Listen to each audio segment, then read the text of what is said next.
Դուք ամեն ամիս վճարում եք հարկեր, ձեր աշխատավարձից, ձեր բիզնեսից, նույնիսկ ձեր գնած ամեն մի հացից։ Այդ գումարներով ձևավորվում է պետական բյուջե։ Բյուջեն դա ձեր փողն է, քաղաքացու փողն է։ Հիմա մի պարզ հարց, եթե դուք եք վճարում, ինչու են ձեզ ներկայացնում, թե դպրոց, մանկապարտեզ եւ հիվանդանոց կառուցելը լավություն է կամ նվեր։ Դպրոցը ձեր երեխայի իրավունքն է, մանկապարտեզը ձեր ընտանիքի բնականոն կյանքն ապահովող անհրաժեշտ պայման է, պոլիկլինիկան, հիվանդանոցը ձեր կյանքի ու առողջության պաշտպանությունը, քաղաքային տրանսպորտը ձեր ժամանակն ու աշխատելու հնարավորությունը, խաղահրապարակը ձեր երեխայի բնական զարգացումը, վերելակը ձեր ամենօրյա անվտանգությունը։ Սա բարեգործություն չէ, սա նվեր չէ, սա այն նվազագույնն է, ինչի համար դուք արդեն վճարել եք։ Առաջատար երկրներում սա վաղուց ընդունված ճշմարտություն է։ Քաղաքացին հարկ է վճարում, պետությունը ծառայություն է մատուցում, կատարում իր պարտքը։ Բայց մեզ մոտ տարիներ շարունակ փորձում են ձևավորել հակառակ մտածողությունը, թե պետք է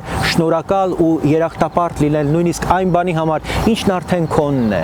Ժամանակն է դա փոխել։ Քաղաքացին այս երկրում խնդրող չէ, քաղաքացին պատվիրատու է,